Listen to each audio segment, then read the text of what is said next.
ಕಳೆದ 4 ದಿನಗಳ ಹಿಂದೆ ಚಿಕ್ಕೋಡಿ ತಾಲೂಕಿನ ಕಜ್ಗೌಡನಹಟ್ಟಿ ಗ್ರಾಮದಲ್ಲಿ ಜಮೀನು ವ್ಯಾಜ್ಯಕ್ಕೆ ಸಂಬಂಧಿಸಿದಂತೆ ನಡೆದಂತಹ ಗಲಾಟೆ ಕುರಿತು ಸುದ್ದಿ ಮಾಡಲು ತೆರಳಿದ್ದ ಖಾಸಗಿ ಚಾನೆಲ್ ವರದಿಗಾರ ಅಜಿತ್ ಕೋತ್ ಎಂಬಾತನ ಮೇಲೆ ಮಾರಣಾಂತಿಕ ಹಲ್ಲೆ ನಡೆದಿತ್ತು.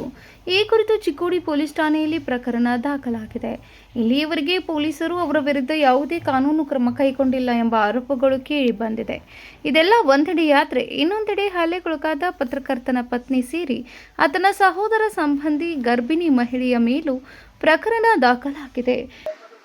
ರಾಜಶ್ರೀ ಬರ್ನಾಕೋಟ್ ಮತ್ತು ಹೊಲದ ಸಂಬಂಧ ನ್ಯಾಯ ಆಗಿತ್ರಿ. 15 ದಿವಸ ನಮ್ಮ ಕಾಕಾಗೋದ ನಮ್ದ 15 ದಿವಸ ನ್ಯಾಯ ಆಗಿತ್ರಿ. ಅದ ಮತ್ತೆ ಈಗ 4 ದಿವಸ ಹಿಂದಗಡೆ ಜಗಾಡ್ಯಾರ್ದವ್ರ ಅದ್ ನಂಗೆ ಏನು ಗೊತ್ತಿಲ್ರಿ. ಮತ್ತು ನಾವು ಹೋಗಿಲ್ರಿ, ನಾವು ಪ್ರೆಗ್ನೆಂಟ್ ಇವ್ರಿ, ನಮ್ಗೆ ಅದು ಏನು ಗೊತ್ತಿಲ್ರಿ. ಜಗಾಡಿದಾರ ಅನ್ನೋದು ಭೀ ನಮ್ಗೆ ಏನು ಗೊತ್ತಿಲ್ರಿ. ಮತ್ತು ನಮ್ಮ ಮ್ಯಾಗ FIR ಮಾಡಿದಾರಿ ಅವ್ರೆ. ನಾವು ಪ್ರೆಗ್ನೆಂಟ್ ಇವ್ರಿ, ನಮ್ಗೆ ಹೇಳಕ್ಕೂ ಬರಂಗಿಲ್ಲ, ತಿನ್ನಕ್ಕೂ ಬರಂಗಿಲ್ಲ. ನಾವು ಪ್ರೆಗ್ನೆಂಟ್ ಇವ್ರಿ, ನಮ್ಮ ಮನೆಗೆ ಪೊಲೀಸರು ಬಂದ ಮ್ಯಾಗ ಗೊತ್ತಾಗಿದ್ರಿ. ನಮ್ಮ FIR ಆಗಿತ್ತು ಅನಂತಲೇ ಗೊತ್ತಾಗಿತ್ರಿ. ನಮ್ಗೆ ಅನಸ್ತಕ್ಕ ನಮ್ಗೆ ಏನು ಗೊತ್ತೇ ಇಲ್ರಿ ಅದ. ಮತ್ತು ನಮ್ಮ ಮ್ಯಾಗ FIR ಏನು ತಹರ್ದಾರಿ ಅದು ಪ್ರೂಫ್ ಇಲ್ಲ, ಏನಿಲ್ಲ. ನಮ್ಮ ಮ್ಯಾಗ FIR ಮಾಡಿದಾರಿ ಅವ್ರೆ. ಯಾವುದೇ ಕಾರಣಗಳಿಲ್ಲದೆ ಗಲಾಟೆಯಲ್ಲಿ ಭಾಗಿಯಾಗಿದ್ದರೂ ಇಬ್ಬರು ಮಹಿಳೆಯರ ಮೇಲೆ ಕೇಸ್ ದಾಖಲಾಗಿದ್ದರೂ ಏಕೆ ಎಂಬ ಪ್ರಶ್ನೆ ಮೂಡುತ್ತಿದೆ.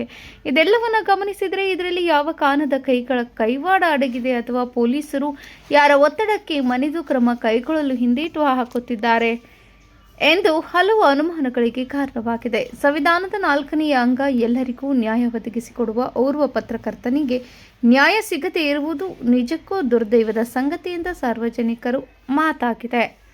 Uday Hosmani, KMM news, Chikkodi.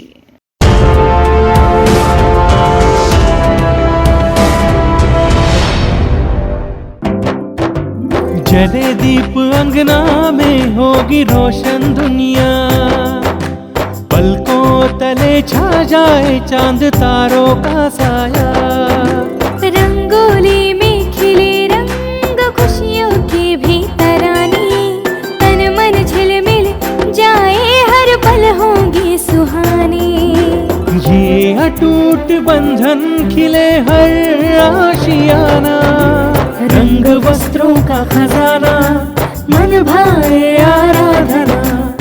आराधना मारुति गली बेलगाम मन भाए आराधना।